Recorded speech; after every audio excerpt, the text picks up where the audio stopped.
In Part 1, we looked at what is happening inside Mount Rainier, the largest earthquake swarm ever recorded at the volcano, the hydrothermal system quietly weakening the rock from within, and the lahar threat sitting directly above 80,000 people in the valleys below. But Mount Rainier is not the only thing scientists are watching in the Pacific Northwest right now. Running offshore, buried beneath the seafloor, from Northern California to British Columbia, is a fault that has not produced a major earthquake in over 326 years. It is called the Cascadia Subduction Zone, and in 2026, 3 separate studies have changed what scientists thought they knew about it. The subducting plate is shallower than the models assumed. The fault is not fully locked where everyone believed it was, and the shaking the future rupture would produce along key sections of the Oregon coast may be 9 to 17% more intense than previous hazard estimates predicted. The fault has not changed. What changed is how well we understand it, and by every updated measure, the risk is larger than the old models said. The Cascadia Subduction Zone is a megathrust fault stretching roughly 700 miles along the west coast from Cape Mendocino in Northern California to the northern tip of Vancouver Island in British Columbia. It marks the boundary where the Juan de Fuca oceanic plate is being forced beneath the North American continental plate at a rate of approximately 40 millimeters per year. That may sound slow.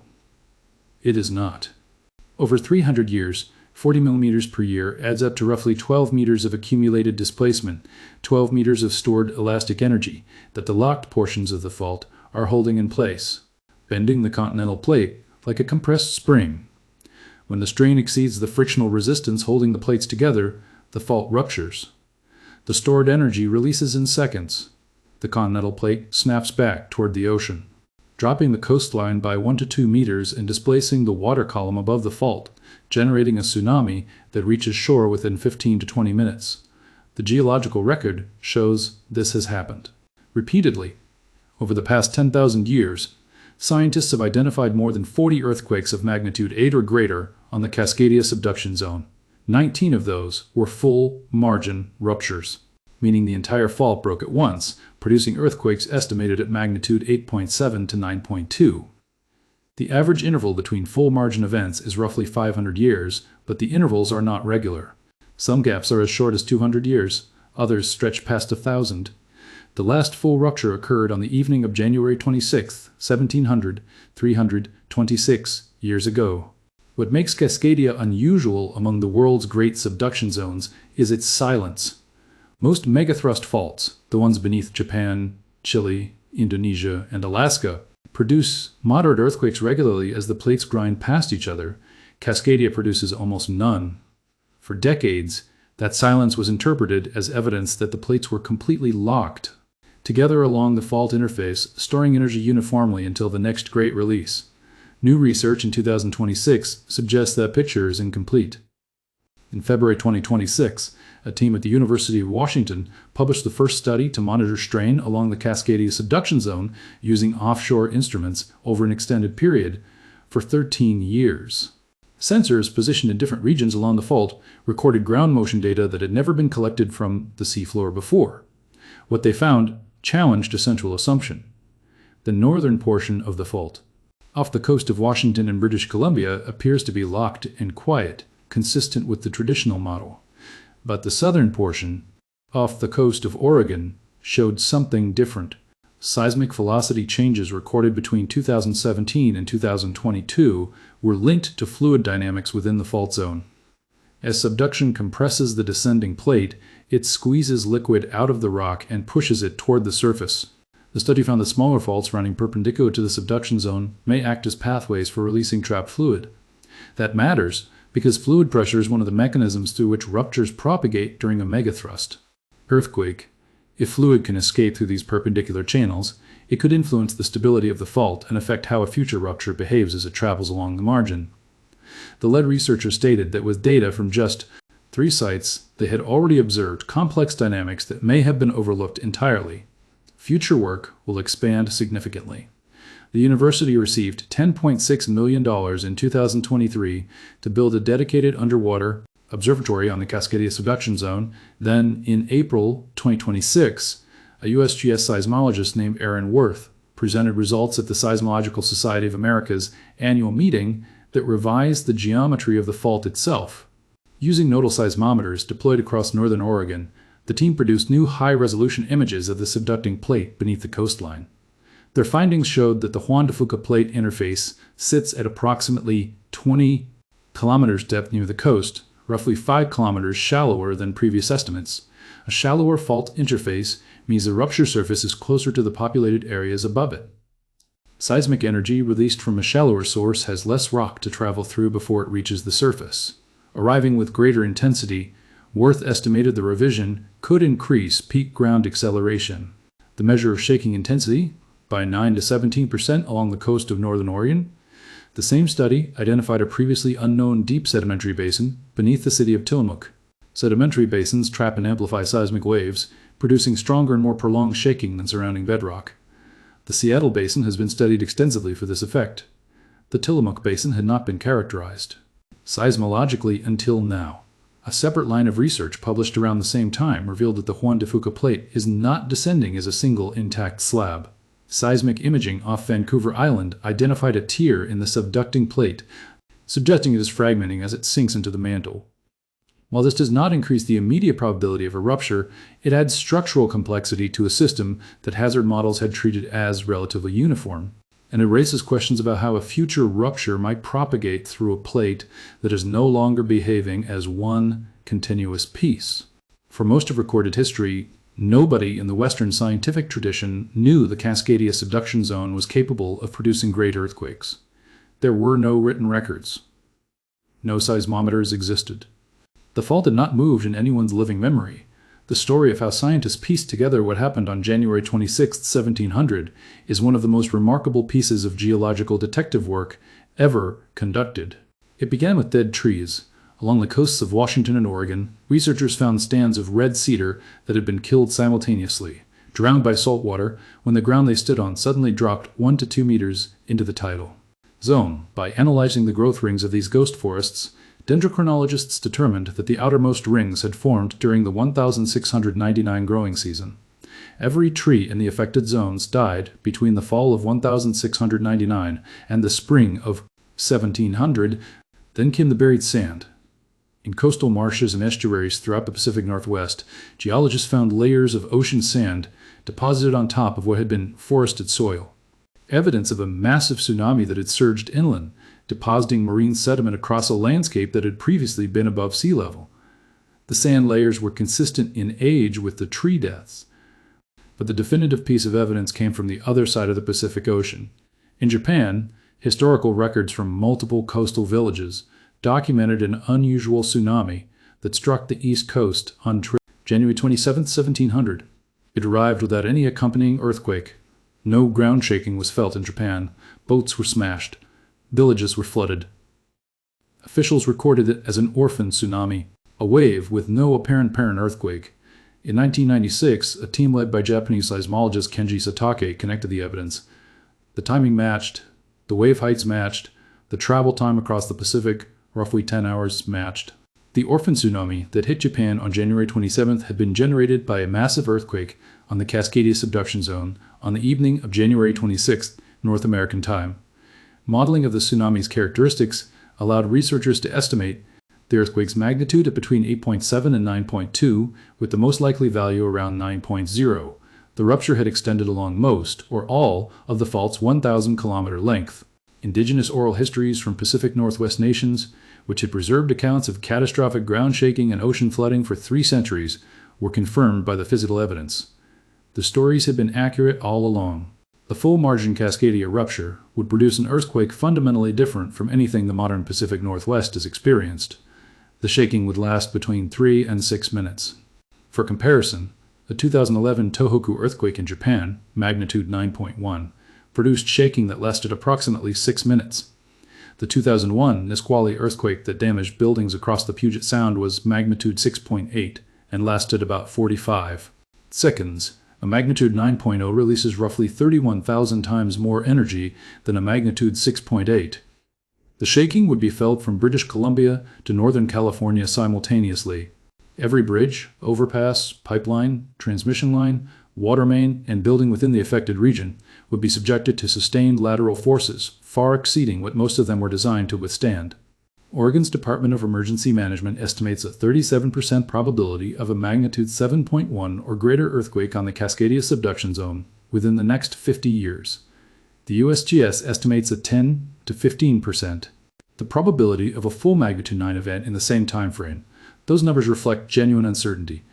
The recurrence intervals in the geological record range from roughly 200 to over 1,000 years. The current elapsed time of 326 years falls within the lower end of that range for full margin events. But partial ruptures, where only a section of the fault breaks, have occurred more frequently, and their recurrence intervals are shorter. Within minutes of a full rupture, a tsunami would begin forming offshore. The coastal communities along the outer coast of Washington and Oregon would have roughly 15 to 20 minutes before the first wave arrived. Some models show wave heights of 10 to 20 meters at exposed headlands. The inundation zone would extend hundreds of meters to several kilometers inland, depending on local topography. Simultaneously, the coastline itself would drop. The land that had been slowly rising as the continental plate was compressed would suddenly subside by 1 to 2 meters as the plate snapped back, permanently lowering coastal elevations and flooding low-lying areas with seawater, exactly as happened in 1700. The Pacific Northwest was built during the silence. Every major city, every interstate highway, every port, every hospital, every power plant, and every water treatment facility in the region was constructed during the 326-year gap between the last Cascadia's earthquake and the present. Most of it was designed and built before scientists even understood that the Cascadia Subduction Zone was capable of producing great earthquakes. The foundational research establishing the 1700 event was not published until the mid-1990s. Building codes were not updated to reflect full Cascadia hazard levels until years after that. Enormous amounts of critical infrastructure predate those updates and have never been retrofitted. Oregon has identified more than 1,000 bridges statewide that are vulnerable to collapse in a Cascadia event. Washington's transportation network, including Interstate 5, the primary north-south corridor for the entire west coast, crosses multiple river valleys and liquefaction-prone zones. Seattle's port facilities, water distribution system, and electrical grid all carry known seismic vulnerabilities that have been documented but not fully addressed. The Shakeler Earthquake Early Warning System, which uses sensors to detect the initial P waves of an earthquake and transmit alerts to phones and devices before the stronger S waves arrive, provides an estimated 10 to 90 seconds of warning for a distant Cascadia rupture. That is enough time to drop, cover, and hold. It is not enough time to evacuate a building, cross a bridge, or reach high ground. For coastal communities facing both shaking and tsunami, the warning window is measured in minutes. The entire margin between the earthquake and the first wave is consumed by the time it takes to feel the shaking, understand what is happening, and begin moving. Oregon and Washington have designated tsunami evacuation routes in coastal communities. Some towns have built vertical evacuation structures, reinforced towers or berms designed to get people above wave height when horizontal evacuation is not possible, but coverage is uneven. Many communities have routes mapped on paper that have never been practiced at scale. This is where the Cascadia Subduction Zone connects directly to everything covered in Part 1. Mount Rainier exists because of the Cascadia Subduction Zone, the entire Cascade volcanic arc. The chain of volcanoes stretching from Mount Baker in Washington to Lassen Peak in California is the surface expression of the same tectonic process. As the Juan de Fuca plate descends beneath the North American plate, it carries water-saturated oceanic crust deep into the mantle. At depths of roughly 80 to 120 kilometers, the water is released from the sinking plate into the overlying mantle wedge, lowering the melting point of the rock and generating magma. That magma rises through the continental crust and fuels the volcanic systems above. Mount Rainier, Mount St. Helens, Mount Hood, Mount Baker, and every other Cascade volcano are products of the same subduction that is loading the Cascadia megathrust. A great Cascadia earthquake would not directly trigger an eruption at Mount Rainier. The relationship between subduction zone earthquakes and volcanic eruptions is complex and not predictive at the level of individual events, but the shaking from a magnitude 9 earthquake lasting 3 to 6 minutes could destabilize the hydrothermally altered rock on Mount Rainier's flanks, the same weakened material discussed in Part 1. A sustained seismic event of that duration and intensity could, theoretically, trigger the kind of flank collapse that produces lahars even without any volcanic eruption. The 2025 earthquake swarm at Rainier was driven by the hydrothermal system. The hydrothermal system is driven by heat from the magma chamber. The magma chamber is fed by subduction, and subduction is loading the fault that will eventually produce the largest earthquake the region has experienced in over 3 centuries. These are not separate hazards. They are components of a single tectonic system. The quietness of the Cascadia Subduction Zone has always been its most unsettling characteristic. Other megathrust faults produce regular, moderate earthquakes as the plates interact. Cascadia produces almost none. For years, that silence was treated as reassuring by some and alarming by others. The 2026 University of Washington study offered a partial explanation. The fault may not be uniformly locked along its, quote, entire length. Some sections appear to be releasing strain through fluid migration along perpendicular faults, while others remain fully locked and accumulating stress. That variability complicates the picture. It means a future rupture might not propagate uniformly from one end of the fault to the other. Some sections might slip more easily, others might resist longer and then fail more violently. The study's authors emphasize that the increased complexity does not reduce overall risk. Subduction is continuing. Strain is still accumulating in the locked segments. The fundamental mechanics have not changed. What has changed is the recognition that the fault is more structurally heterogeneous than previous models allowed, and that the behavior of a future rupture may be harder to predict than a simple, uniform locking model would suggest. One researcher summarized the implication directly. For places like Tacoma and Seattle, the difference between a smooth, uniformly locked fault and a structurally complex one could be the difference between alarming and catastrophic. One of the most common misconceptions about the Cascadia Subduction Zone is that scientists can predict when the next earthquake will occur because they know when the last one happened. They cannot. The geological record shows that the intervals between Great Cascadia earthquakes are not regular. They vary from roughly 200 years to more than 1,000. The average is approximately 500 years for full margin events, but averages drawn from irregular intervals are misleading. The current elapsed time of 326 years places us within the historical range, but it does not tell us whether the next event is imminent or centuries away. What the elapsed time does tell us is that the fault has been accumulating strain for over 3 centuries without significant release. GPS measurements confirm that the locked portions of the plate interface are still compressing, still bending the continental plate landward, still storing the elastic energy that will eventually be released. The strain is real. It is measurable, and it is growing every year. No scientific tool currently exists that can predict when a specific earthquake will occur. The studies published in 2026 do not predict an imminent rupture. What they do is provide a more accurate picture of what that rupture will look like when it happens.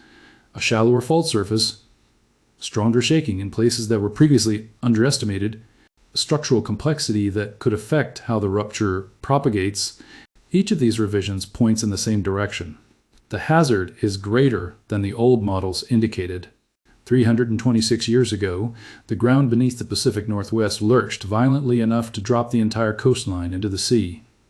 Forests that had stood for centuries were drowned in minutes. A tsunami crossed the Pacific Ocean and struck Japan 10 hours later with enough force to flood coastal villages and destroy boats. Indigenous communities along the coast recorded the event in oral traditions that survived for 3 centuries before Western science caught up to what they already knew. Since then, the fault has been silent. No great earthquakes, no moderate earthquakes, almost no seismicity of any kind along the locked interface where 12 meters of accumulated strain now waits.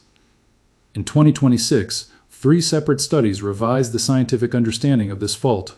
The plate is shallower, the shaking will be stronger, the structure is more complex, and the millions of people living between the fault and the volcanic arc behind it are connected to both systems through the same tectonic engine that has been running beneath their feet for millions of years. The Cascadia Subduction Zone has not changed. Our understanding of it has. And by every updated measure, the next chapter of this story will be written by the fault itself.